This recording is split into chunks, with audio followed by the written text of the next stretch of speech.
This is Bloomberg Businessweek. Insight from the reporters and editors who bring you America's most trusted business magazine, plus global business, finance, and tech news. The Bloomberg Businessweek podcast with Carol Massar and Tim Stenovec from Bloomberg Radio. Hi, everyone. Welcome to the Bloomberg Businessweek Weekend Podcast. Well, what a week. Our first 5-day trading week, full week of 2024. It felt like the world was alive. Big banks kicking off U.S. earnings. We got another read on inflation coming in a bit hotter than expected, although the Fed's favored super core inflation gauge little change. Geopolitics still front and center. And then, Tim, we got a really big reminder of how a compromised social media account can catch us off guard. You know the story. It all had to do with the SEC approval for the first time of exchange-traded funds that invest directly in Bitcoin. Everybody, come on, turn on two-factor authentication. That's all you got to do. Please. Well, that false post on Tuesday, followed by the real one on Wednesday. ARK Invest among those getting the green light. And ARK founder Cathie Wood joined Carol as the news was unfolding. That's up in our next hour. Coming up this hour, why 2024 could be a year of grave concern. Also, what you need to know about the rebels in American politics. It's all in a new book by Bloomberg Businessweek's Josh Green. Plus tech spending trends in healthcare with Amy Shellhard at WellSky. AI, anyone? Yeah, I feel like AI already a big theme this year. All of that to come. We begin, though, with a world at war as Ukraine and Russia enter their third year of fighting and as escalating attacks continued in the Middle East. Bloomberg Opinion International Affairs columnist Mark Champion writes that wars are becoming existential, like it or not, and that global citizens need to be ready for a world with new kinds of wars. So what exactly does he mean by existential? Well, it's really the difference between the kinds of wars that we're more familiar with in the post-Cold War period. You know, the U.S. Invasion of Iraq, the war in Afghanistan. These are wars essentially of choice, and they require a certain set of tools. A lot of special forces, a lot of air power, air transport, all these kinds of things. Not a huge number of tanks, artillery, the sort of or massed troops that you would need in the kind of intensive conflict you're seeing in Ukraine. And the point that I was trying to make regarding Israel was this is going to be these kinds of wars are difficult to end. You can't just walk away. They're very hard to end because the sides, at least one of the sides, normally two of them, see them as existential. So they tend to get fought until one side just can't fight anymore. And they require, a whole different view, much more familiar to the earlier part of the 20th century about, what an armed force is for, how many people you need, whether you need conscription or you can get away with just a volunteer army, as most of us have now, and then what kinds of equipment you're going to have and how much of it, how much ammunition, how many artillery pieces, how many tank divisions, etc. So it's, when these kinds of wars, when it changes and you have to prepare for them, not saying that, that Europe or the US is about to fight one of these, but that, it's clear that we're going to have to start preparing for them.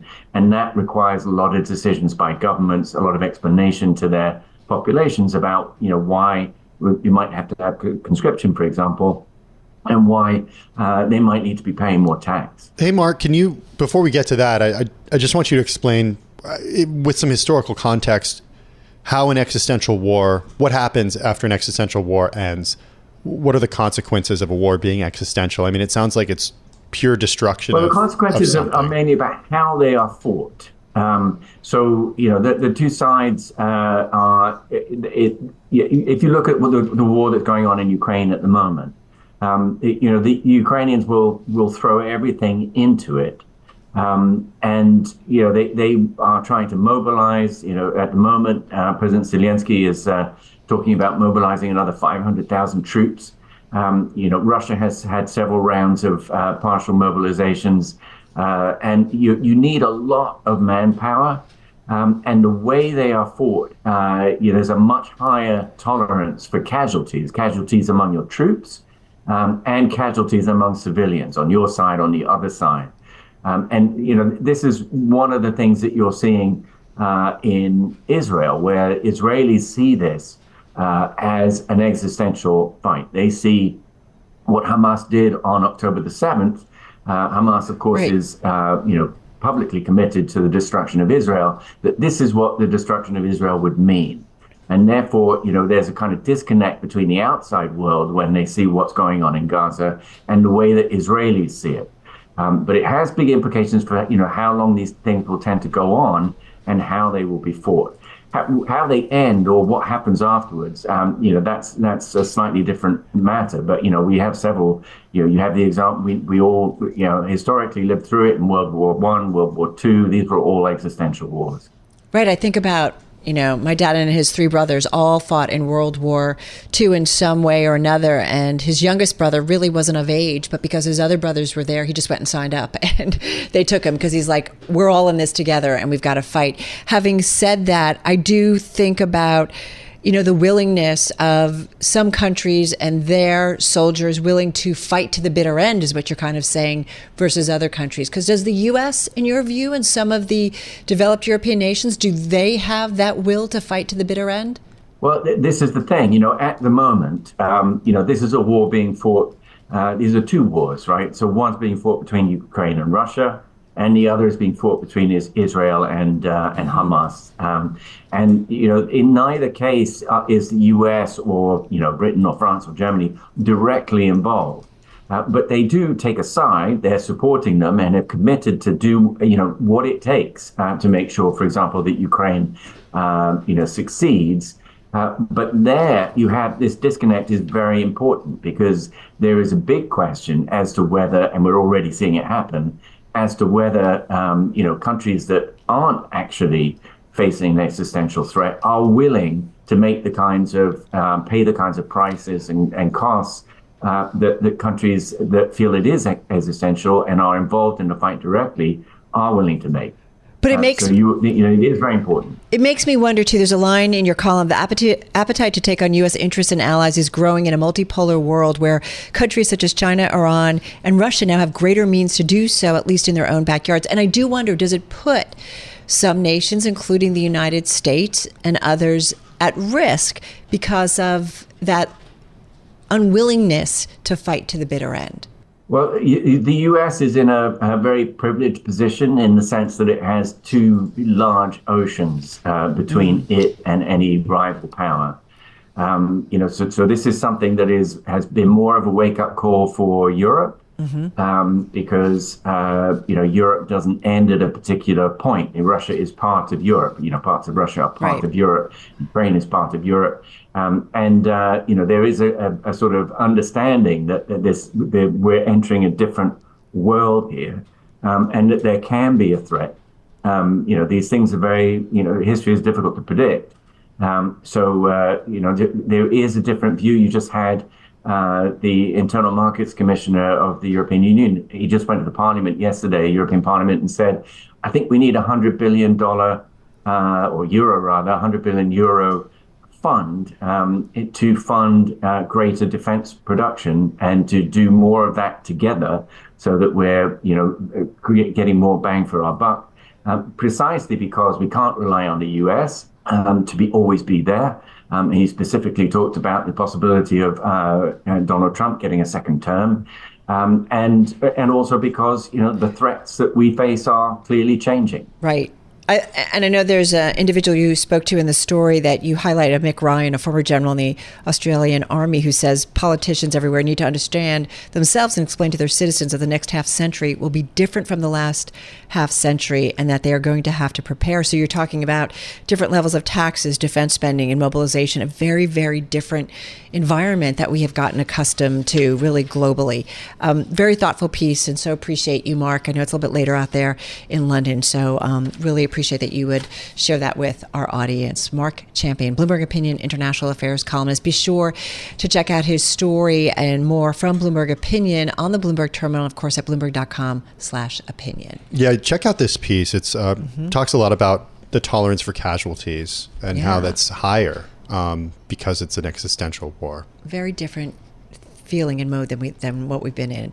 You're listening to the Bloomberg Businessweek podcast. Catch us live weekday afternoons from 3 to 6 Eastern. Listen on Bloomberg.com, the iHeartRadio app, and the Bloomberg Business App. Or watch us live on YouTube.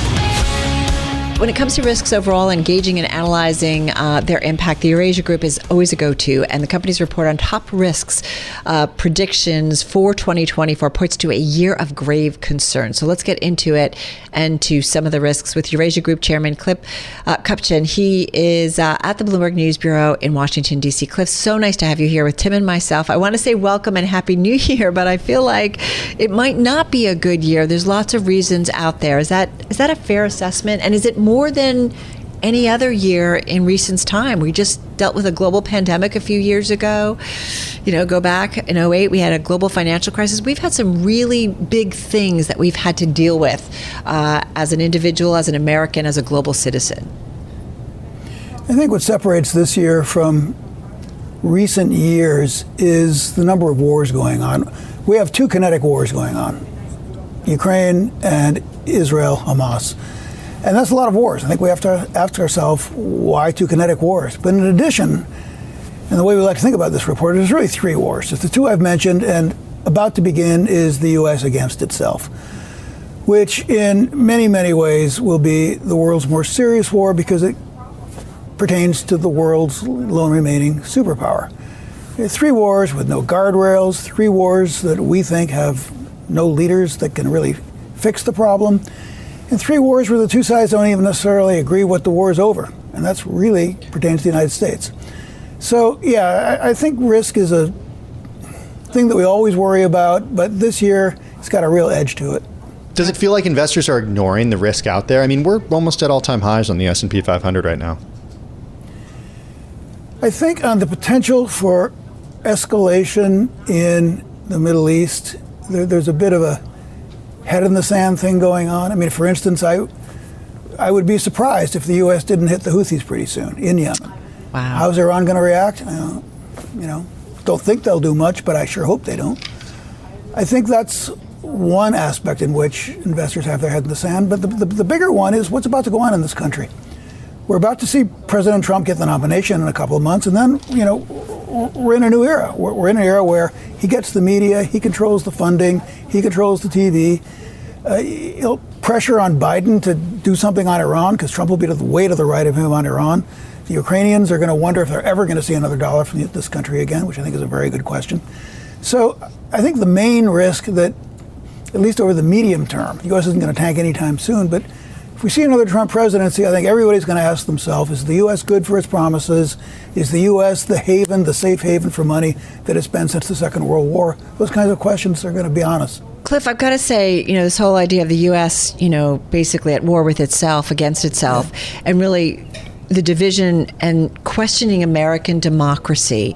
And I do wonder what happens on the other side. And we're a young nation still, right? And I look at some of the older countries. There are often times where they're questioning kind of what is going on internally. Is there something from history that you think we can draw upon to kind of figure out and say, well, this is kind of normal in a young country's history, and try to figure out and maybe make some conclusions about where it goes from here? I can't think of a democracy. Look, I mean, this is kind of unique. We have a guy running for president in a democracy who tried to curtail, to be nice to him, democracy last time we saw this movie. I think the only analogy, and it's not from distant history, but what happened to Hungary after Viktor Orban really got his mitts around it? Well, is Hungarian democracy ever going to rebound? Polish democracy did. Hungarian democracy? I don't know. So there's a real question as to how much we can absorb, how much damage the U.S. can take the second time around. I don't think history is a very good guide because this is really very ahistorical and rather unprecedented. What would be your message to politicians who see no problem with another Trump administration? First, I would say don't take what you have for granted anymore. This is a very fragile democracy that was invented by a bunch of geniuses. When you think of how they sort of controlled human nature and the greed that's within all of us, but set up these checks and balances so nobody can really get away with it. But it's fragile, and it's fragile to a huckster, to a really good politician like Donald Trump, who can, who can feed scared people and induce them to vote for him. So I would tell politicians to sort of get real and be very jealous of what you have, first of all. But secondly, I think the rest of us here have to really, not respect wouldn't be the word, but be very cognizant of what's going on in this country. That, when I go home to Wisconsin, when I go home to central Wisconsin and talk to people, and 80-90% of them vote for Donald Trump. And these are church-going, God-fearing, good people. Give them their money at night and give it all back in the morning. They're very honest people. They're scared. They're misguided. They get bad information. But I think all of us have to sort of see this guy as legitimate, and then sort of look within ourselves and say, how did we get here? Because we're not in a very good place. I felt that way about the uprising and the siege at the Capitol. Like, I want to understand these people. Why are they doing this? Why are they? I kind of want to understand why someone thinks that way. I don't walk around in their shoes, and they don't walk around in my shoes. But I kind of want to understand. How do we do that, though, where people, in terms of how they get their information, it is often a chosen source, one source, which can lead to kind of this vacuum, and it can potentially be a vacuum of misinformation. Well, we all got to make an effort, and I didn't, join you today, come on the radio to tell stories, but I'm going to share one quick second one with you. So I was on vacation during COVID. It was in West Virginia, and I called the Central Committee of the Republican Party of XYZ County. It was a real county, and it was a real conservative. And I took my 15-year-old son. We met with him for lunch, and it was the most fascinating 3 hours I think I've had in a long, long time. These far-right Republicans felt like they had seceded from America, felt like nobody in Washington cared what they thought about, and they said I was the first person from Washington they'd ever seen. And I think there's an actual conversation to be had somewhere. Nobody's trying. These aren't necessarily bad people. They're scared people.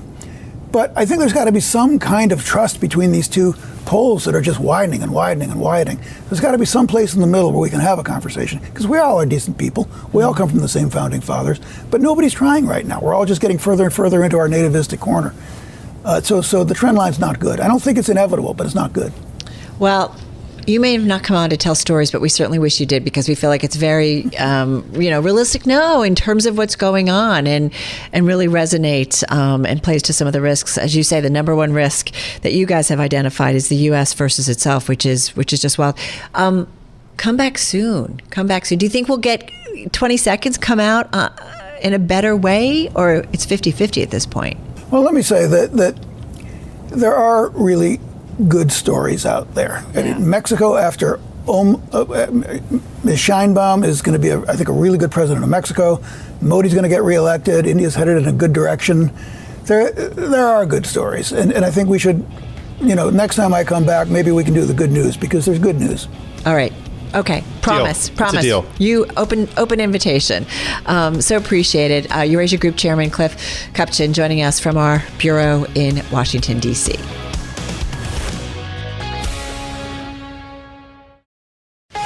You're listening to the Bloomberg Businessweek podcast. Catch us live weekday afternoons from 3 to 6 Eastern on Bloomberg Radio, the Bloomberg Business App, and YouTube. You can also listen live on Amazon Alexa from our flagship New York station. Just say, Alexa, play Bloomberg 1130.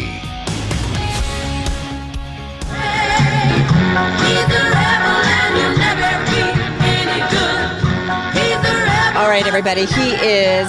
He's not necessarily a rebel. I don't know about that. We'll talk about that. But he is the #1 New York Times bestselling author of Devil's Bargain, Steve Bannon, Donald Trump, and the Storming of the Presidency. His new book takes a look at the other side of the political spectrum, chronicling the rise of economic populism in the Democratic Party in the wake of the global financial crisis and collapse, if you will, in 2008. This plays a big role, if you will, in terms of his thinking and in the book. The new book, I got it in my hand right here. It's called The Rebels, Elizabeth Warren, Bernie Sanders, AOC, and the Rise of the New Left. Very pleased to have back with us our colleague, Josh Green. He's Businessweek national correspondent. He's here in the Bloomberg Interactive Brokers studio. Josh, talk about timing. We're going to get to the book in just a second. We're going to come in. We're going to get to the book in just a second. But first, the breaking news about Chris Christie exiting the race.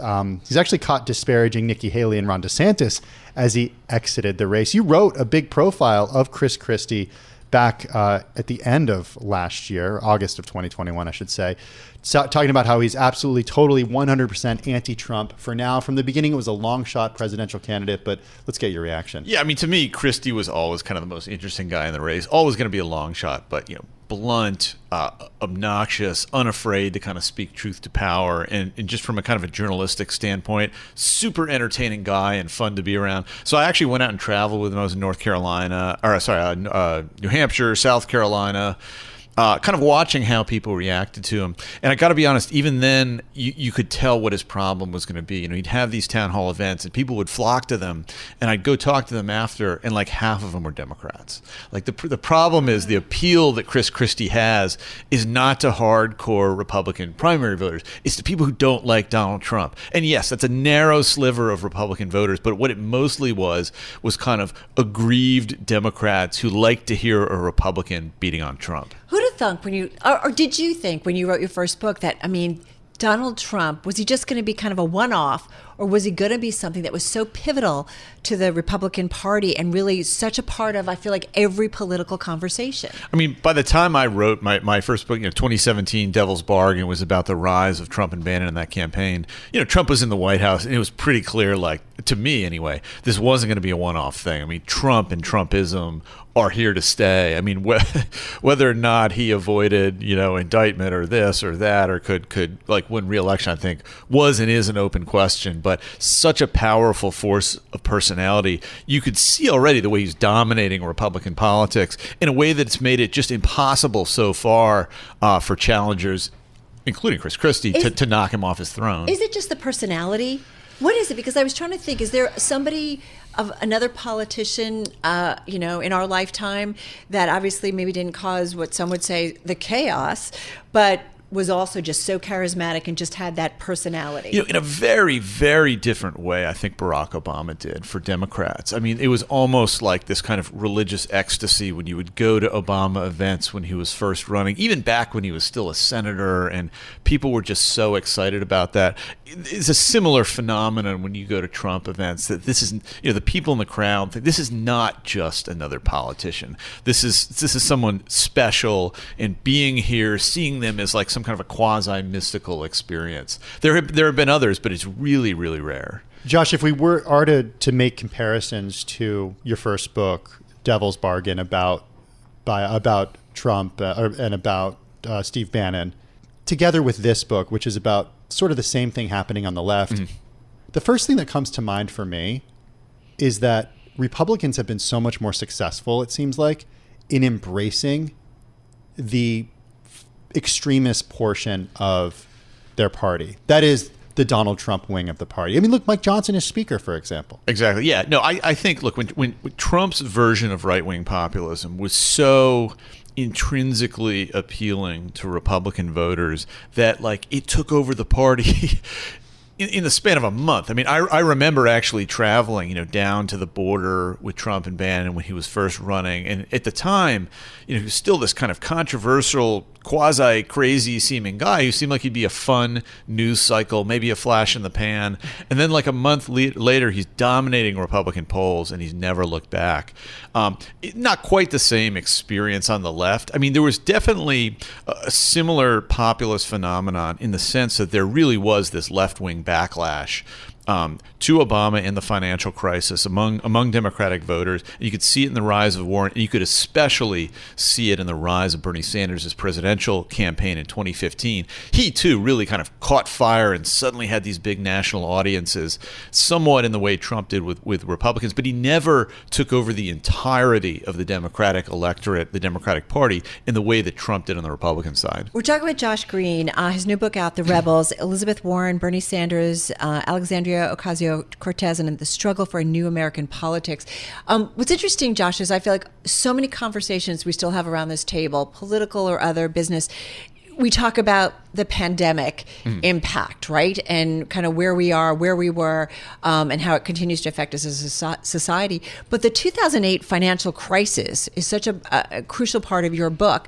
And I think you write one event that shaped recent American politics more than any other.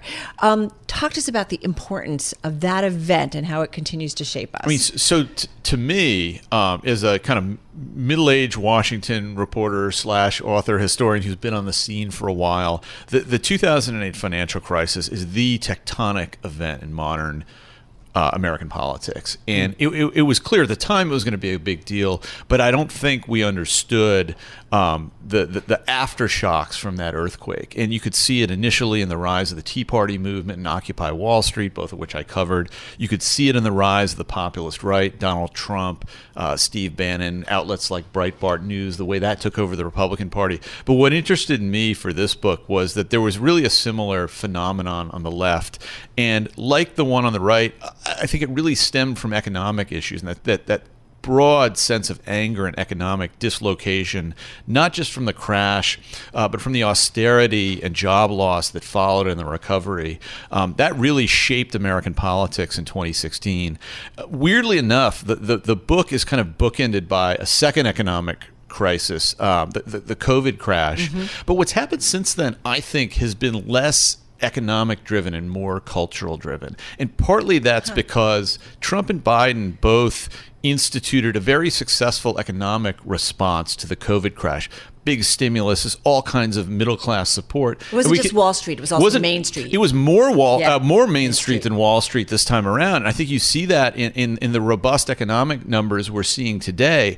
But rather than have Americans be super happy and gratified and eager to reelect Joe Biden, instead, the big political fight is shifted onto cultural terrain. And COVID really drove that with mask mandates and vaccines, and Trump and Democrats fighting and Anthony Fauci. And that's where we are today.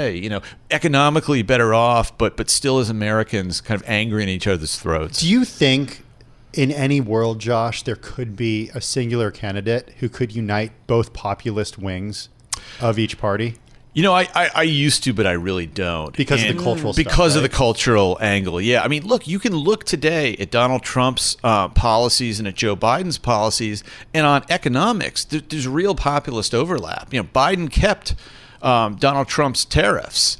And a lot of the things, China policy, China policy, right? Yeah. Trump, for his entire presidency, said, this is going to be infrastructure week. This is going to be infrastructure week. It never was, but Joe Biden got a lot of that passed and instituted. So there are certainly areas of overlap on economics. But as you said, culturally, I think the two parties are farther apart than ever. If the 2008 financial crisis hadn't happened, where might we be politically? Would we have seen this wave of populism? I can't imagine that we would have. Because to me, my analysis, doing all the reporting and all the kind of historical digging I did for the Rebels, was that we've seen this kind of populist backlash before, after the Great Depression in the 1940s.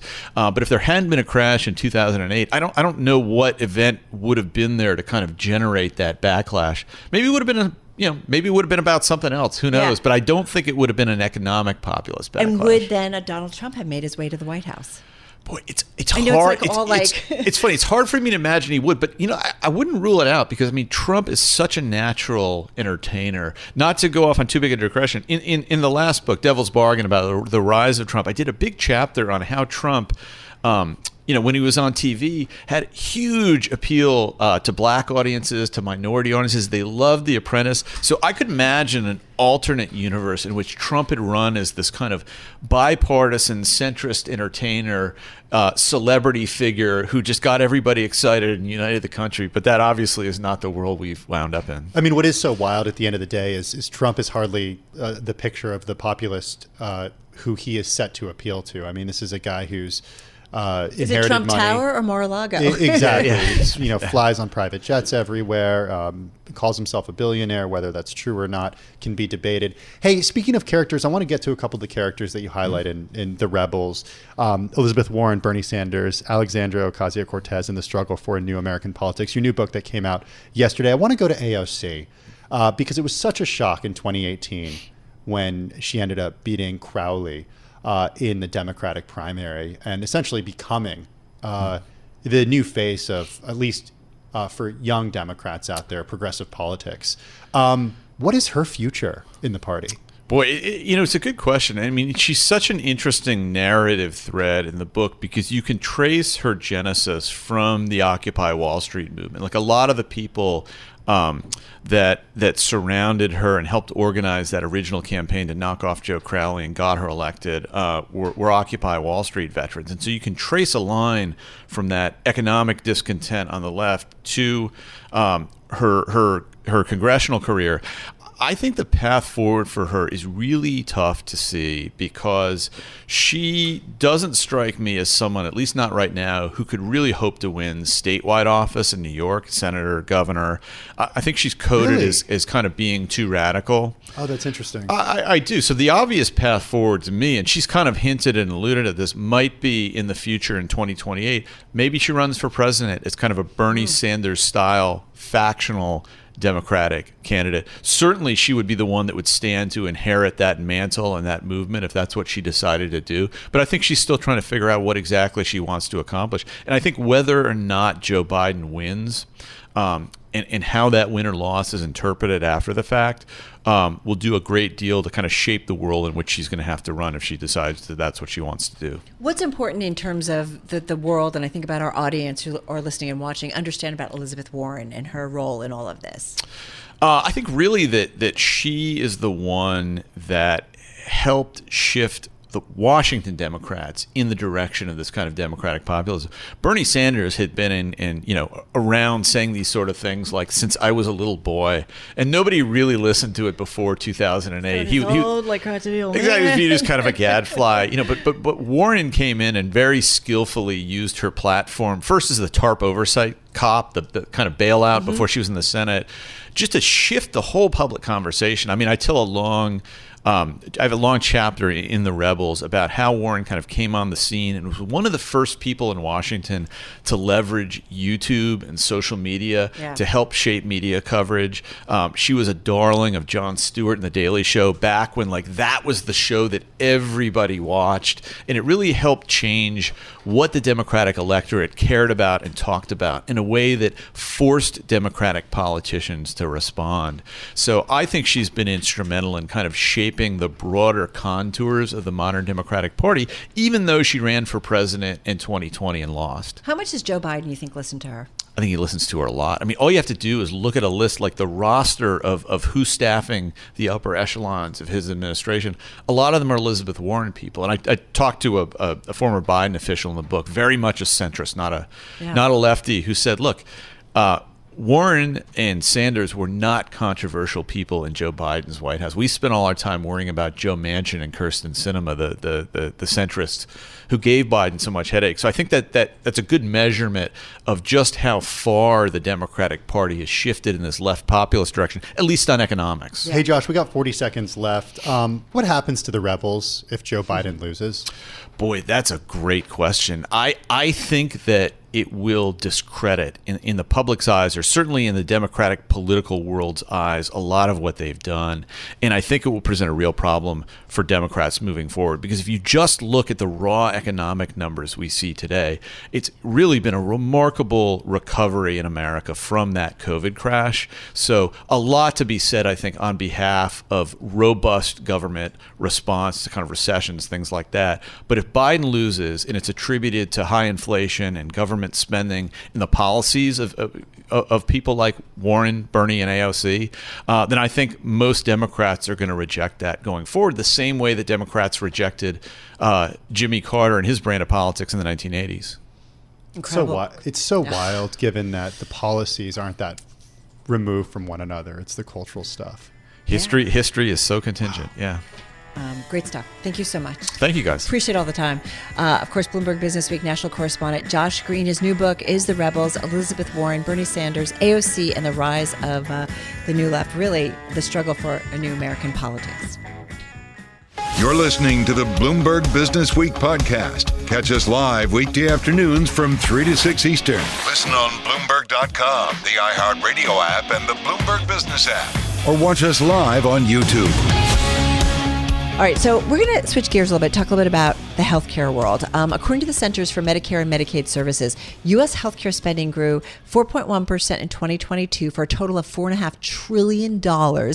That's about $13,493. Sorry about that. I saw that number. And per person. That's a lot. It is. We spent like when you have a kid. You spend a lot more. Yeah. When Major the birth of a kid. You spend a lot. I was like, oh, we spent way more than that last. Well, fortunately, we didn't. Our insurance company did. Yeah, but, exactly. Carol, spending on healthcare accounted for 17.3% of U.S. GDP.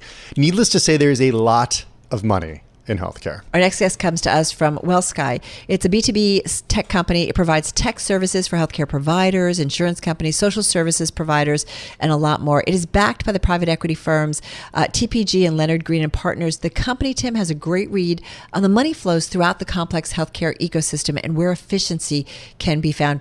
I'm hearing IT spending. Yeah, Amy Shellhart is Chief Solutions Officer at WellSky. She joins us on Zoom from Springfield, Missouri. Amy, Happy New Year. How are you? Thank you. Happy New Year. I'm great. Ready for wonderful 2024. Thanks for having me. So explain for the layperson what exactly WellSky powers. Well, WellSky powers, as you said, technology, services, and analytics that support over 20,000 clients. And to sort of put that in perspective, it's about 2,000 hospitals, 130,000 providers. If you think about care being provided in the home, it's 1 in 3 home care-based providers utilize our system, over 5 million caregivers. So a lot of the technology, again, the services, and the analytics that help them do their jobs every day. Well, I said to our producer this morning when we were getting ready and prepping for our show, and we were talking about your company and you coming on, I said, so it's like back office. Is that what it is? Or is it infrastructure, tech infrastructure?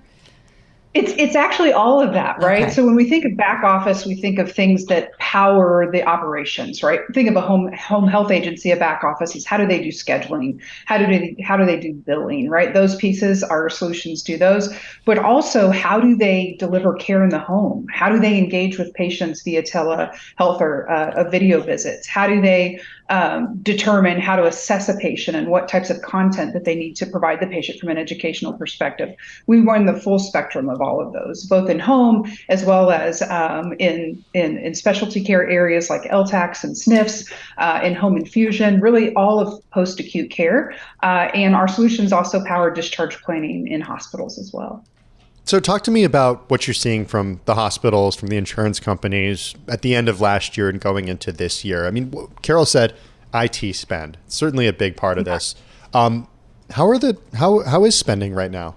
Well, it's a huge piece of it, right? As you mentioned, healthcare spend really in our country continues to be something we're all challenged with. I think what we're seeing from our providers is they want to make sure as those spends increase, that they're getting more ways to augment and support their very limited staff. And so that if sort of thinking about the trends of what are our clients saying, look, their most costly expense is their staff, and staff are becoming harder and harder to come by. We're seeing shortages both in skilled and non-skilled care. In fact, in the next 5 years, we're expecting to see a shortage of 3.2 million essential low-wage, healthcare workers. And so they're really looking to us as technology services and analytics providers to help them with technology solutions that allow them to work with less people, but process more patients. So if you ask, what's happening as we look at from last year coming into this year, we're still seeing our healthcare systems, heavily utilized. Still dealing with large, volumes of COVID patients. We're seeing increased discharges to skilled nursing facilities, increased discharges to home health, which means that patients are coming out sicker. They're not able to just go home on their own. They're needing to have follow-up care, skilled care, either again in skilled nursing facilities or the home. So a lot of pressure on the healthcare system in general. What's cool with talking about this with someone like yourself, your title is Chief Solutions Officer. So you're obviously working with companies to kind of figure out how you guys can help them with some of their back office or IT spend and needs, if you will. Having said that, Amy, we're at this interesting point, new year, we're kind of thinking and trying to figure out what comes ahead. There's a lot of questions about that in terms of the economy, what the Fed does, how that impacts growth potentially. So having said that, IT spend is always an important indicator, we always feel. How would you compare the IT spend and what you're getting from some of the clients that you work with in figuring out solutions Is it going down compared to, I don't know, what's the smart metric? The past 6 months, the past year? Is it slowing down? Are companies thinking really hard before they do an additional IT spend right now here on January 3rd, 2024? That's an interesting question. We are seeing more scrutiny. So I think to that point, we are seeing more scrutiny of the spend. We're being asked to deliver more outcomes and value, which frankly we embrace. And what I mean by that is they know they have to spend the dollars because they have to solve these problems, like these staffing shortages problems and the higher volumes of patients that they're seeing. So what they're saying to us is, as we spend this money, we want, in some cases, shared risk. So tell us what kind of outcomes we're going to achieve with your technology and go at risk with us so that if those outcomes don't emerge, you have a little bit of skin in the game. We see longer cycles for making decisions. We're seeing some of that, longer decision-making cycles. But I would say in general, they're still spending money. They're just being more scrutinous in terms of what the expectations are, I think in a really good way. Not in a recessionary way? I will tell you that while we have seen the cycles take longer, we're still having those effective sales processes. Okay. But the conversations are getting tougher. And again, I will give them credit for that. Conversations getting tougher around show us the outcomes, show us the ROI. Great context. The ROI we're going to get. Yeah. That's very interesting. That's interesting. Yeah. Amy, thank you so much. Amy Shellhart, Chief Solutions Officer over at WellSky, joining us on Zoom from Springfield, Missouri. Conversations on IT spend getting harder.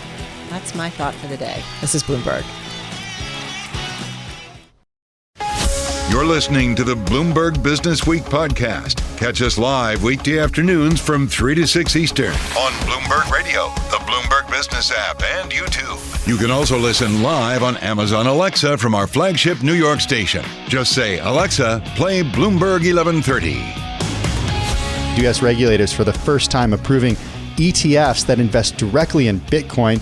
This is a move heralded as a landmark event for the roughly $1.7 trillion asset industry, the digital asset sector, that will broaden access to the largest cryptocurrency on Wall Street and beyond. The SEC, whose three-part mandate includes investor protection, authorized 11 funds to begin trading on Thursday. Let's now go to Carol Massar, who's standing by with Kathy Wood, the CIO, CEO, and co-founder of ARK Invest. All right. So, Kathy, what do you think about in this moment of time? As we said, this has been long in coming. Yes. Well, when you're talking about institutions that, have been very fearful of this space, I think they're going to tread lightly. I don't know if you saw, but Gary Gensler put out a piece and he just denigrated the whole crypto space. And I was just like, I couldn't believe it.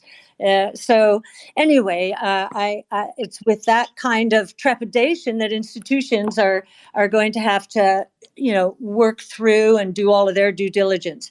However, I do think that a lot of investors have been curious, and you'll see we've been, from a marketing campaign, we've been using this tagline, "Aren't you a bit curious?" There are so many people who are curious out there. Of course, a lot of our existing clients know all about Bitcoin because we have owned it since 2015. But there are a lot of people who really have a hunger to know, and we can see that as more and more people read our research, tune into our Bitcoin brainstorm that we do with Rod and Bitcoin Park in Nashville, Tennessee, read our Bitcoin monthlies. We are getting all the curiosity. I think that's why we started. So we know a lot of people are waiting. And believe it or not, Carol, the curious extend to state pension funds and state treasurers we're talking to. It's a really broad swath of people. And I do wonder what you think success will be out of the gate in terms of investment flows. What's your goal or estimate in terms of bringing investors into the fund? Well, it's very interesting. I was speaking to Eric Balchunas, your colleague, and according to his estimates, there's $4 billion waiting in the wings. And I said to him, well, from your lips to God's ears, that would be amazing. And we hope we get our fair share of it. I mean, we've certainly done a lot to educate the community. And we experience a lot of gratitude for that too, from the innovation communities, including the Bitcoin community, but also from the financial community, those who really are trying to find the next big idea. The old guard basically throw out there all kinds of risks and, some people call it fear, uncertainty, and doubt. It happens every time, Carol. And I'm not saying it's a bad thing for people to really do their homework. They should do their homework. They should understand the risks. But this is par for the course in disruptive innovation. This is completely new DNA. And so it's the old DNA basically bashing the new DNA. But Right. Truth wins out. Truth wins out. Yeah. And, one thing I wanted to ask you is, as like yourself, all of us here in the newsroom, watching just, new things come into the market over decades. And this is certainly interesting, but we are still wondering about the real case use. I mean, that no one has really demonstrated a real life use case when it comes to Bitcoin. We think about it all the time. Our first paper, white paper, was all about, could Bitcoin serve the three roles of money: means of exchange, store of value, unit of account? Most people are thinking store of value right now. But I'm going to plug one of our Bitcoin brainstorms. If you want a mind-blowing experience, and I am lucky to be able to ask questions on these brainstorms, which was about the convergence of Bitcoin and artificial intelligence. Mm-hmm. And we had on people who are toiling to make all of this happen. And I have to tell you, what's going on in the emerging markets and the division of labor, the redefinition of labor, a little bit like what happened to the gig economy here, but put that on steroids. It's already starting to happen. So I would highly, highly, highly advise anyone interested in trying to figure out how the world is going to work, listen to that Bitcoin brainstorm, because it's already starting to work in the emerging markets where they need it so desperately. Kathy, what's the advantage of the ARK spot Bitcoin ETF over the others who also got approved? We've been reporting a lot about this kind of war on fees. So what's the advantage of going with you versus a BlackRock or a Fidelity or some of the other players who are out there? At least three advantages, Carol. First, we selected our partner very carefully. 21 Shares is the largest pure play crypto ETP provider in the world with $2.5 billion in assets. So what does that mean? That means with their 40 funds, before we launched with them, with their 40 funds launched over 5 years, they have battle tested their infrastructure over booms and busts, over crises, over halvings, over forkings. This is not normal for the ETF world. And we think the other ETF providers have a lot to learn, and I'm sure they are, and they will, as we go through these different kinds of experiences. And they have economies of scale, believe it or not, that have enabled us to drive down our fees this way. We have more economies of scale because of the infrastructure that 21 Shares have built out. So that's the first. The second is research. Both of us give our research away for free. Our research started in 2014. We were trying to understand the technology. And then when Chris Berniske took over, we fast forwarded into understanding Bitcoin as money and then a new asset class. So we have been taking our clients, prospective clients, anyone who wants to read our research, this journey with us through deep, deep research. And it's getting deeper under Yassine's leadership. So that's the second. And then the third, and this one is not to be underestimated, especially when it comes to the wirehouses, like the Morgan Stanleys, the Merrill Lynch, the UBS, Wells Fargo. Our sales force, our distributor, has had our ETF specialists have had to understand Bitcoin since we struck our partnership in 2016. I had a funny story. Rebecca Burke, who's our most senior ETF specialist, joked with me the other day. She said, "Do you know When I was coming to interview to ARC, I looked up what is Bitcoin, and we all laughed about it because now she not only understands it, she believes in it. Her conviction is high. She's able to share that message and hold clients' hands when Bitcoin goes through some of the volatility that we see it go through regularly. So I think those three, we have the infrastructure and operations, we have the research, deep research, and we've been doing it longer than anyone else.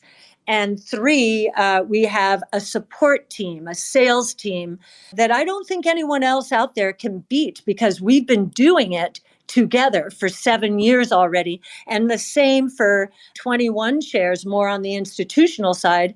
They have been working with their clients for 5 years. One of the things we wondered about, Kathy, what is the recourse if a custodian who holds the keys to Bitcoin loses them, or they're hacked? What's the investor recourse? You know what?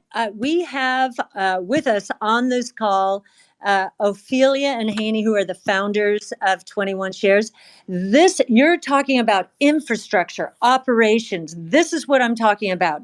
May I open up the floor to them? Ophelia, you want to come in on that? You are a partnership, it's a partnership with you and ARC. Absolutely. What's your thought on that in terms of concerns that if something happens, if it is hacked, what's the investor recourse? So people are completely right to be concerned. This is the whole point. This is not like stocks and bonds. This requires a very different level of infrastructure. And so I think the first step in this discussion is very clearly prevention. You need to build as robust of a setup as possible, and you need to battle test it. So we've been battle testing our implementations with custodians, our technical infrastructure, and the way in which we safeguard assets for 5 years.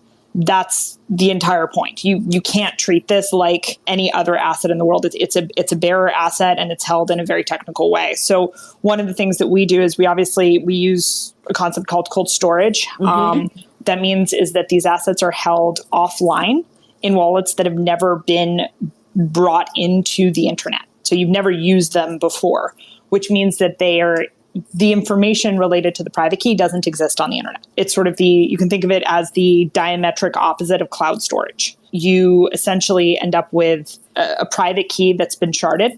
So it's been split into multiple pieces, and you need to bring multiple pieces online at the same time. Those pieces are held in vaults that are geographically distributed. In order to control access to these products. And then we obviously have a really robust set of controls around that in terms of how you initiate transfers and how you actually move assets, because the most dangerous part of custody is actually very much the point at which you access it, right? Very frequently, when people say, oh, somebody took over my exchange account, the underlying wallet's not being hacked. What's actually happening is that their security and access protocols are being compromised in some way. And so it's really important how you actually secure these assets and why you need to go with a provider that's actually has a track record of doing this and knows what they're doing through a variety of market conditions, because this is actually a very, very technical space. Appreciate that. Ophelia Snyder, co-founder, president of 21 Shares, and of course, offering up the Bitcoin ETF with ARC Investments. Kathy, one thing I also think is concerns about the price of Bitcoin, the volatility. The last 3 full year returns were gains of 305% in 2020, up another 60% in 2021, followed by a loss of 64% in 2022. It's a market that can move around. We saw a little bit of a pop in Bitcoin. Will volatility continue to be a risk or something that investors have to be very much aware of? And I'm curious, what is your price forecast at this point now that you've got the SEC approval for Bitcoin? The volatility, this again is natural for disruptive innovation that is taking market share in any market. So it's normal, Carol. You've seen from our fund how disruptive innovation can be affected by exogenous factors that don't have anything to do with the share they're actually gaining. In fact, we know that during tough times, innovation gains more traction because it's better, cheaper, faster, more productive, and so forth. And you saw this during the regional bank crisis. The regional banks imploded, the KRE index imploded. We saw bankruptcies. and Bitcoin shot up 40%. Why? It's a flight to safety. It will not be a victim of counterparty risk the way the banks will. So it's actually, as time goes on and we go through more and more crises, and it seems the way government spending and monetary policies go, that is not going to change. I think Bitcoin is going to prove its worth. One thing in terms of price, and then I'd like to just talk about fees because that's so controversial. Agreed. Yes. So our price target, our bull price target, and I would say institutional money moving in makes our bull price target more likely now, is $1.5 million in 2030. And you can see in our big ideas from last year, at ARK ARK-invest.com, how the building blocks for that number. And institutional is one of the biggest reasons. In terms of fees, you'll notice 21, that's a very special number. First of all, those are our partners, 21, right. But also 21 million units or 21 million Bitcoin. That is the total number that will be printed or minted, right? It will not go past 21 million. This is called a rules-based monetary system. And so the fee, we thought that was clever. And we were going to start out with that one, but we knew what was going to happen. So we ended up there. But I want to bring back something I mentioned before. We already have the economies of scale that others do not because of our partner 21 Shares. And so we've been able to negotiate down service provider fees in a way that we would not have been able to if we had done this by ourselves. And the other thing I want to emphasize is we are not looking to maximize profits with this. We are looking at Bitcoin as a public good. It is a financial superhighway, and we want to increase the access to Bitcoin. And one of the ways to do that is this low fee product. We have other actively managed strategies where we can do more on the profitability side. That is not our objective here. Kathy, just one last question, and that I'm glad we got that in 30 seconds just to wrap up. I mean, what does success look for you guys in a year from now with this particular product? Well, I think we will be a part of the success of Bitcoin broadly. I think this opens a new chapter for Bitcoin, and I would like to believe we will be within the top 3 or 2 top providers of Bitcoin through this Bitcoin ETF. All right. And just lastly, as you know, I like to squeeze in stuff. 15 seconds. Is there new cryptocurrency products, ETFs, that might come out from you guys as well in the near future? Well, we already put with 21 Shares out 5 futures products. Those are active strategy. One last thing I'd like to honor all of those who have toiled to make Bitcoin happen. Through this ETF, I want to reassure the community, the Bitcoin community, that self-custody and an ETF are not mutually exclusive. We want to see this ecosystem continue to decentralize, but we want to bring billions of people into the ecosystem. And this is why 21 basis points ARKB. Kathy, I so appreciate you including me on this platform. Kathy Wood, ARK Invest founder, CEO, CIO. You're listening to the Bloomberg Business Week podcast. Catch us live weekday afternoons from 3 to 6 Eastern. Listen on Bloomberg.com, the iHeartRadio app, and the Bloomberg Business App. Or watch us live on YouTube.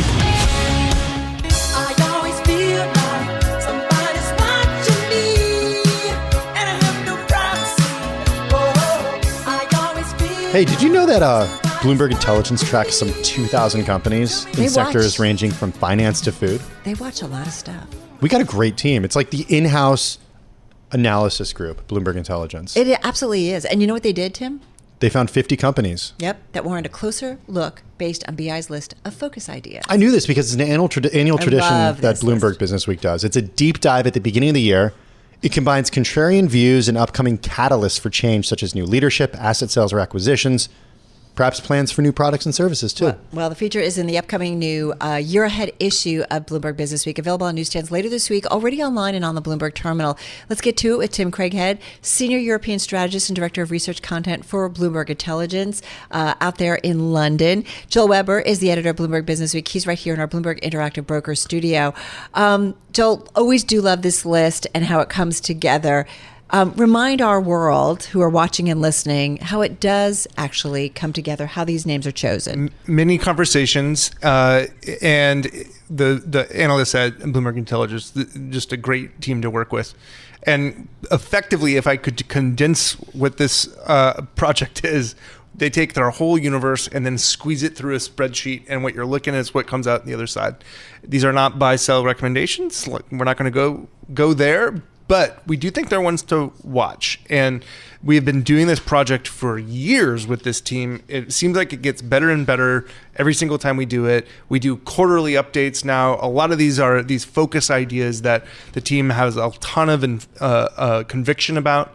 And we're looking often for like things that appear like catalysts, especially as we go through the year and do these quarterly updates. Which would be good for a name or bad, right? Or bad, yeah. And there's something that feels almost like a trigger. This group, though, this is as big as we get. We do these 50, and it really feels like we're trying to reach around the globe, give you some discoverability. Like there will be companies that I think we're going to talk about right now that you will have never heard about. Carol, I expect you to chime up when that happens. And then there are other ones that you're like, okay, what? I know this name, Alphabet, but why this year? But big thanks to Tim and company in advance. One of the things that I think we would be foolish not to consider is coming off of last year where artificial intelligence became such a dominant theme. There's a whole group of companies within the 50 that sort of are first and foremost going to be AI stories, Tim. So why don't we just start with that? We have not, when you come to this online or at the terminal, this list of companies is just going to be alphabetical, but we did a little bit of a courtesy here, some modest groupings so that we could kind of talk through some of these companies. So Alphabet and artificial intelligence, is that they're not the front runner right now, right, Tim? Yeah, well, I have to say it's really interesting. Thanks for having me on. Artificial intelligence had such hype in 2023. You kind of think, okay, so what's left? Why is this a big deal now? And you might think about that chart of the Gartner hype cycle. And, are we right at the top before it crashes into, overdone?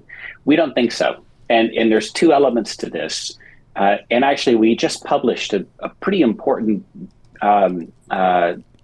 chief information officer, CIO survey over the last couple of days that signaled that companies were just modeling things in 2023, and they have significant plans to accelerate actual implementation in 2024 and 25. At the same time, we had a tech spending cycle that was in a lull in 2023 that we think also will accelerate later in 2024. And if you take those things together, companies that are in the eye of this opportunity are a big deal. And there's a couple of elements that play into this, and it is the biggest bucket, if you will, across the 50. There's infrastructure companies like Alphabet. They are creating the infrastructure, Bard, for example, or Gemini, in terms of different programs and whatnot that you can use generative AI with your business. Amazon, you think about their retail, but actually one of the biggest businesses they have is their cloud business that supports AI applications for companies. Accenture is a big IT services company, and they're a consultancy that executes on programs with companies that need the advice and counsel. So that's one level, and not to go too crazy about this, but then you've also got applications that you think about, Intuit, TurboTax. If you use that to do your taxes, they're starting to implement AI within their programs to make tax prep easier. We all know how complicated that is. Match. Okay, this is a fun one. Tinder, Hinge. If anybody's listening who uses these dating apps, there's AI applications being folded into Tinder for better photo selection. So there's all sorts of stuff going on here from AI that we think will gather steam. Well, I can't wait for the matchmaking to go there, but we'll start with photo selection. Oh, really? Be careful what you wish for. I just want to point out, NVIDIA's not on that list, but it's already the sixth best gainer in the S&P 500, number 6 on the list, which was, the top gainer. Yeah. But you do have a name in that list, which will all take us back to the 70s, or some of us back to the 70s. Disco? Have you heard of Disco? Well, yes. No, but have you heard of the company Disco? Be honest. Who are they? So Disco is in the semiconductor equipment business. It's a Japanese company. And essentially, as you make the semiconductors that fold into NVIDIA solutions and other advanced semiconductors that support AI, you have to have special equipment to make those semiconductors. And Disco is one of those key companies in the equipment cycle, along with some others. But we think that this is one that is not quite appreciated for the opportunity in front of them. I just love that there's this whole suite of companies in artificial intelligence that, suddenly a chatbot comes along, and now we're talking about, 3, 5, 10 years out. These are some of the companies that I think you're going to be talking about a lot more. Okay, another big theme, Tim, as we look into next year, is these expected rate cuts from the Fed, but Fed's not alone. There's also going to be some pivots at other central banks. Who are some companies that could be winners and losers out of that? Yeah, I'd say this is another interesting one where we had interest rate stories last year, as you might recall, but they were margin expansion stories because interest rates were going up, and that's generally good for financials like banks. This year, with the prospects of the U.S. Federal Reserve or the Bank of England or the European Central Bank pivoting to start lowering interest rates, then it's the opposite. So we actually have a broad industry negative focus idea on margin or profitability prospects for European banks. And Barclays, one of the big UK banks, is a poster child of that. It also plays into the insurance business, and we have AXA on the list. And not only do you have the falling interest rates, but there's also some industry regulatory changes that are occurring that should make insurance companies more interest rate sensitive. And so if you do have a reduction in interest rates, it's more likely to flow through into your earnings. And so we think that complicates the insurance industry, or AXA's case in point. That said, on the flip of that, housing across elements of Europe, and certainly the UK specifically, have been under pressure, and home builders have suffered.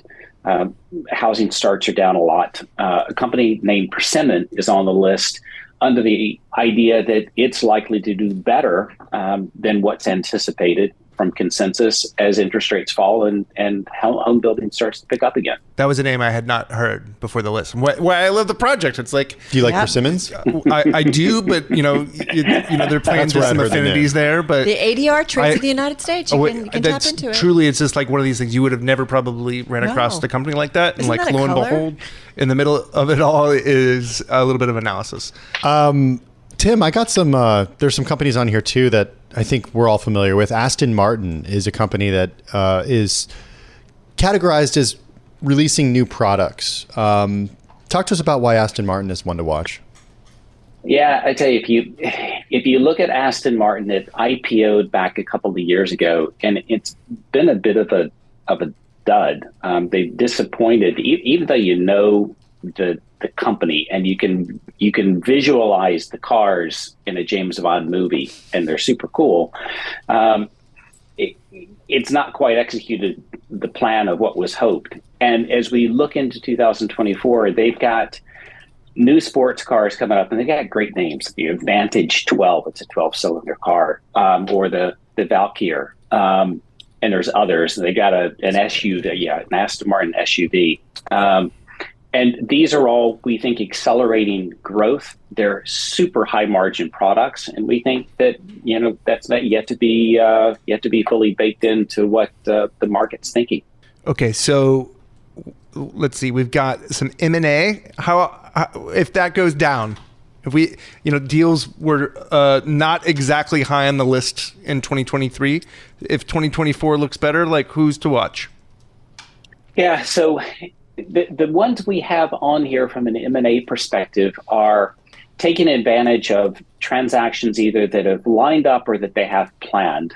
So in the world of energy, Exxon made a very large purchase towards the end of last year to increase their exposure to the Permian Basin, big oil production field in the U.S.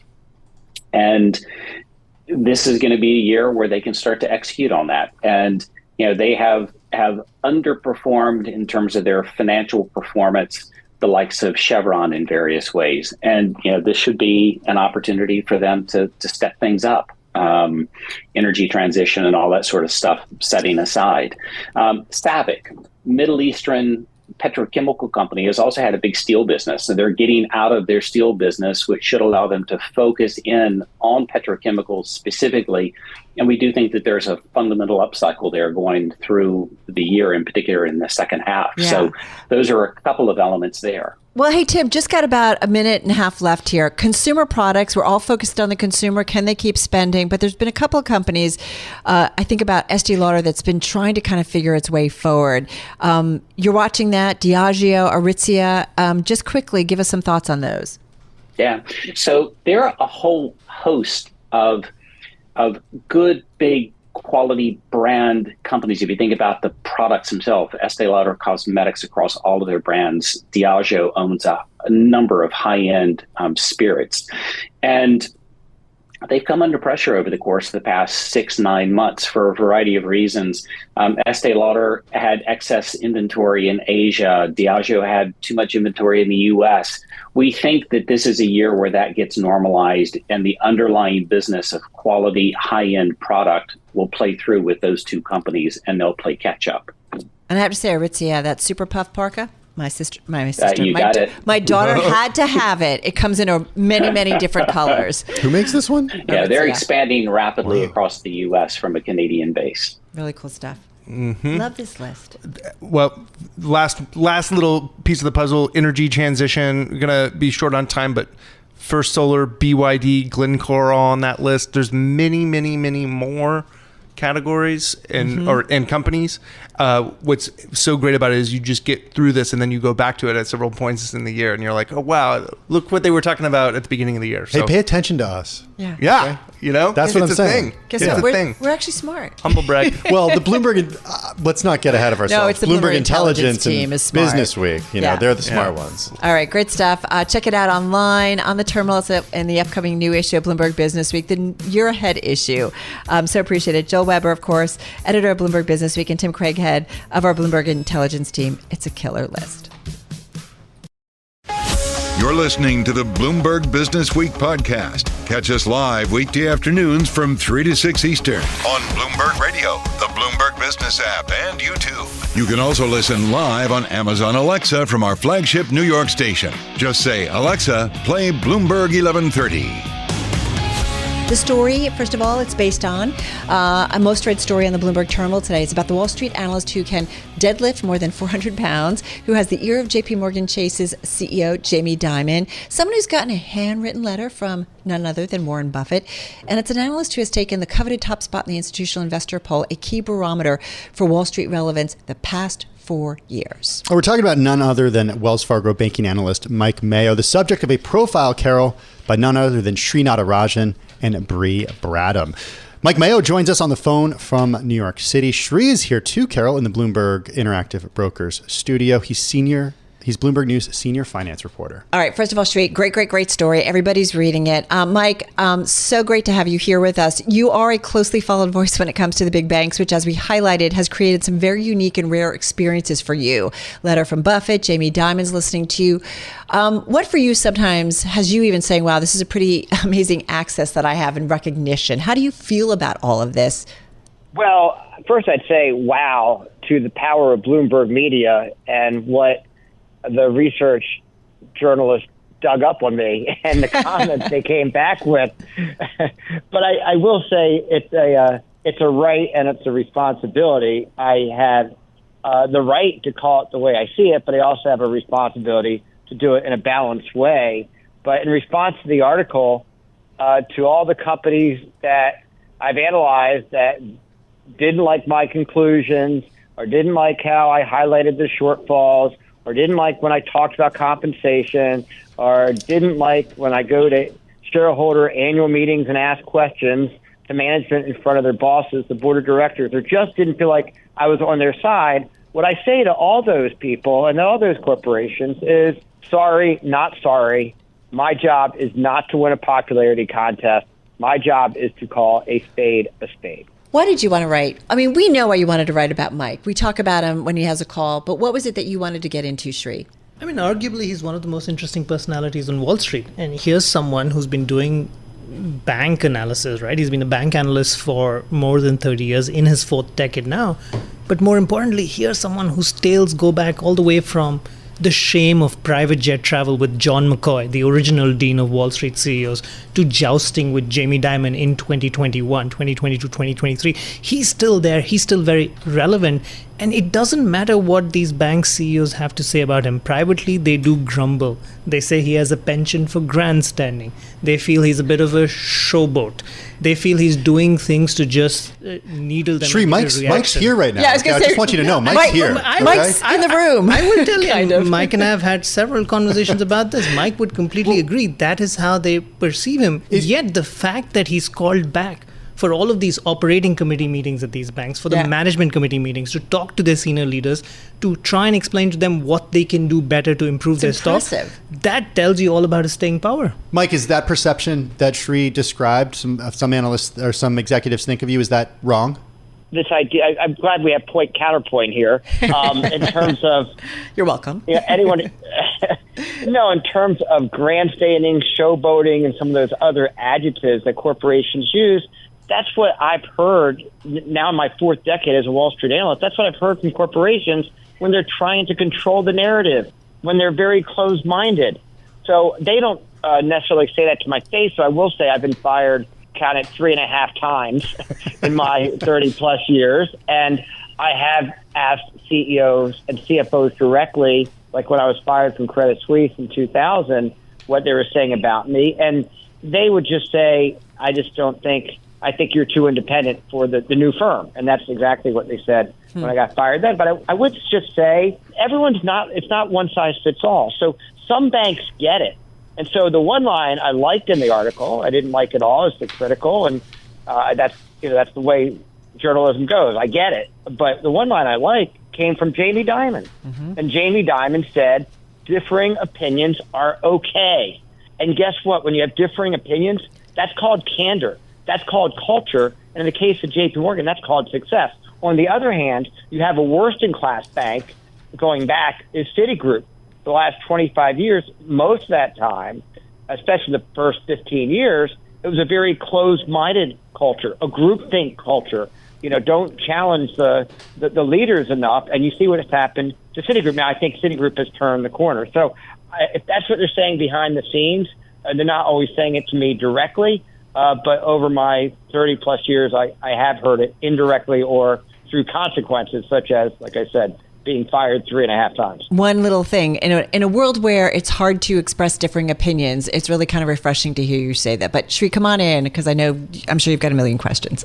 No, but just to Mike's point, I'd like to remind everyone, and this is now going back, more than 2 decades, but right when Jamie Dimon was coming on to become CEO of Bank One, I believe Mike had put out a report saying even Hercules can't fix it.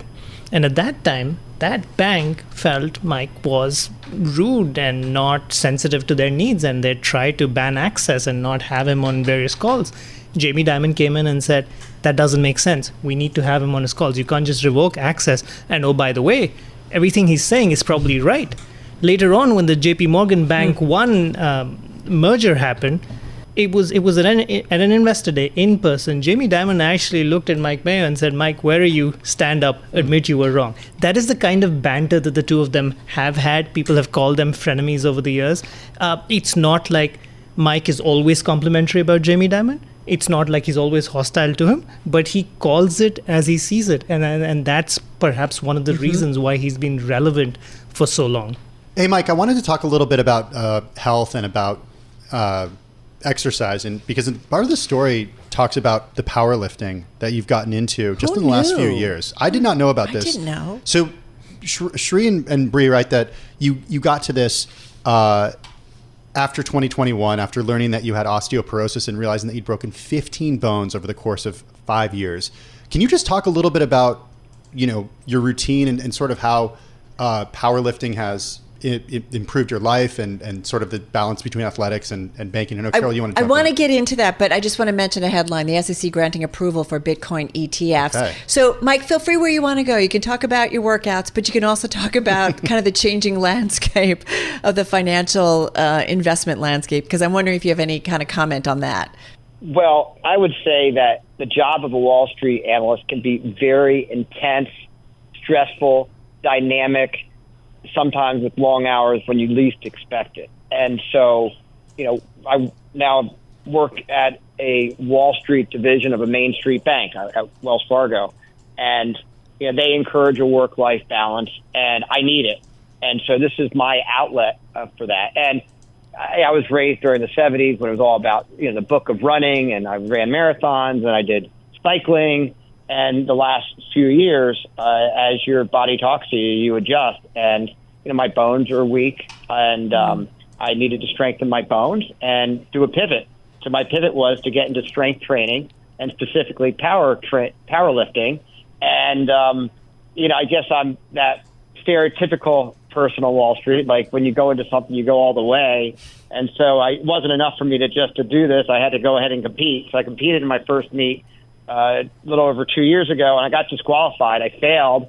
So I missed my first 3 attempts, but then I went back and I went to nationals last year, where I placed second and broke into the 1,000-pound club. That's squat, bench, and deadlift. But the average person loses half their muscle mass between the ages of 40 and 80, and so as you age and it starts to get you and bite back. And I'm hitting PRs, personal best records, even as I get older. And so I think the story about strength training has been underrepresented in our society. I feel like an evangelist for strength training and powerlifting and all that comes along with it. But the genesis of that is the need to have a work-life balance when you work hard hours on Wall Street. And I will quickly add that I think Mike's biggest disappointment in the story was we mentioned his performance at the Memphis meet and not his personal best that came a few months earlier when he did break into the 1,000-pound club. Well, a fun read. And Mike, so glad that you could join us as well. Of course, Mike Mayo joining us, Wells Fargo banking analyst with our own Sri Natarajan here at Bloomberg News. You're listening to the Bloomberg Businessweek podcast. Catch us live weekday afternoons from 3 to 6 Eastern. Listen on Bloomberg.com, the iHeartRadio app, and the Bloomberg Business App. Or watch us live on YouTube. Indian Creek Village, where the billionaires are pricing out the millionaires, which in itself is leading to a host of issues. So let's get to it with Jordan Fitzgerald and Felipe Marquez, who wrote about the story about Indian Creek Village in one of the most read stories on the Bloomberg terminal today. Jordan joining us. She's wealth team reporter for Bloomberg News. She is here in our Bloomberg Interactive Brokers studio. First of all, how did this get on your radar? Well, after Bezos bought his 2 houses, which Bloomberg was fortunate enough to break, basically tons of news outlets were saying, look at this crazy island where all of these billionaires live. And Felipe and I were looking at it and saying, okay, yes, this is a crazy place where lots of billionaires live. There's lots of pockets of that in Miami. So how can we use this place to tell a story about Miami and about South Florida right now? So you raised your hand and you said, I'll do it. I will go to Florida. I'll go to Indian Creek Village. If I have to. And you went. I did go. Did you get across the gate? I did. I got across the moat. How did you do that? I can't reveal. I might get someone in trouble. Are you serious? I swear to God. Wow. I made a promise. I cannot confess. But you have to know someone. You have to get an invite. You have to go with someone who is allowed it. So they bring you across. Yes. Describe what it looks like. I mean, this is like the most exclusive. Like when you cross the bridges, it go, whoa. Basically, you wouldn't even know it's there. You're just driving through Surfside, north of Miami Beach, beautiful community. And then you just come across this little roundabout where there's a guard tower and a little bridge, and you drive up, and the reason the roundabout is there is so people can very easily exit if they get turned away. But they check the ID of the person heading in, they have to give a reason, prove that they've been invited, and then into Valhalla. What was it like? It was beautiful. Yeah. I feel like that's really obvious. It's so coveted. It's so popular. It's in Miami. Of course, it's gorgeous, but it was breathtaking. The island is just 41 lots surrounding a massive golf course. And so it is green and lush. And so many of the property owners have like fantastic sculptures right outside. It kind of is amazing. As you moved along, could you pick out like, okay, that's where Ivanka and Jared are? Like yes. the person who you were with or whomever that... A little bit, but I'd done enough research before looking into property records and shell companies to figure out who owned what house. So we said the 5 wealthiest property owners alone control fortunes of some $191 billion, according to our Bloomberg Billionaires Index. Talk to us about the properties and what they've been going for. Yeah, so we talked to a realtor who's done a lot of sales on Indian Creek, and she said before the pandemic, $20 million was a big sale. They'd have a bunch of sales a year. And now, I mean, like you said, Bezos just bought 2 properties for a total of $150 million, or $1 billion, million dollars nearly. Right. Sorry about that. No, got confused with his net worth. But yeah, and one of his houses he'd bought from a Venezuelan family that had owned it since the 80s, and they paid $1.4 million. So there's a crazy return on investment here and transformation just in the past couple decades. I mean, Jamie Galinsky, the Colombian banker, owns 5 properties on Indian Creek right now. And he paid a total of $80 million for 5 properties, which is about what Bezos paid for a single one. Is it going to turn into like the Bezos compound? There's 41 lots. If Bezos gets all 5 that he wants, Galinsky also has 5. That means the 2 of them would have, 10 of 41 lots. They'd have like 25% of the lots. Exactly. There. It's kind of wild. And Jared and Ivanka own. Jared and Ivanka own. They are there. She was spotted just strolling around. They recently built sidewalks in Indian Creek. That was one of their big development projects since COVID, I guess. What about this exclusive club that exists so there's there? The golf course is controlled by the Indian Creek Country Club. You do not have to be a resident of the island to belong to the country club. They have a finite amount of memberships, and you have to be referred to one. But so it's kind of like the only homeowners who can really get onto the island are those who belong to the club or are going with members of the club. I love Carl Icahn. He's got to feel pretty good about what he paid for his properties. Carl Icahn constantly, I think, feels good about his investments. It's really, really true. It's really fascinating, and I guess I just wonder, like when we I feel like everybody's moving to Florida, but I feel like a lot of really, really, really rich people are moving to Florida. There's no properties left though, right? It's a limited amount of properties. Yeah, I mean, for example, with Indian Creek, it's an island. There really is a finite amount you can't build out. And so that's why we thought it was a really good place to look at how Florida's been changing. It really is attracting all of these very, very wealthy people, and they are kind of displacing the people who've made that their home for years. We'll talk about that a little bit because it is sort of a microcosm of what's happening on a larger scale in Florida. So even though we're talking about billionaires, I mean, we're talking about the wealthiest people in the world here. How does what's happening there sort of paint a picture of the bigger picture of Florida? Yeah, so if you have, for example, Ken Griffin, who notoriously moved to Miami in recent years. When you have Ken Griffin move there, and when you have Ken Griffin bring Citadel there, you're having him bring all of these Citadel employees who are very, very highly paid executives who want to come in and want to buy up properties and build big houses and drive up property values. And when they do that, the people who don't make as much as a Citadel executive, Yeah. which is really the majority of the world. They can't afford to live in the places they may have called home for years upon years. Ken Griffin, not an Indian Creek. Not an Indian Creek. Ken Griffin lives on a different, very wealthy island in Miami. But the difference between other enclaves in Miami and Indian Creek is that Indian Creek is its own town. It is not technically an island in Miami. It is Indian Creek, Florida. And because of that, they are really able to have their guard tower and have their moat and keep people out. It's a great story, and there's more in there about Jeff Bezos when he was looking for his properties, right? Like kind of knocking on the doors of people. Like, His emissaries, I love yes. it. Yeah, he probably wasn't knocking on the doors. No, I think Jeff Bezos has other things he's interested in doing. But he went after properties, right? He did. And if you've seen the pictures of him paddle boating, he clearly is dedicated to the environment down there. Yeah, there is that yacht, too. That Oh old boy, thing. the yacht. Jordan Fitzgerald, this is really fun. So appreciate it. As we said, among the most read stories on the Bloomberg terminal. She, by the way, wealth team reporter here at Bloomberg News. You're listening to Bloomberg Business Week. This is the Bloomberg Business Week podcast, available on Apple, Spotify, and anywhere else you get your podcasts. Listen live weekday afternoons from 3 to 6 Eastern on Bloomberg.com, the iHeartRadio app, TuneIn, and the Bloomberg Business App. You can also watch us live every weekday on YouTube and always on the Bloomberg terminal.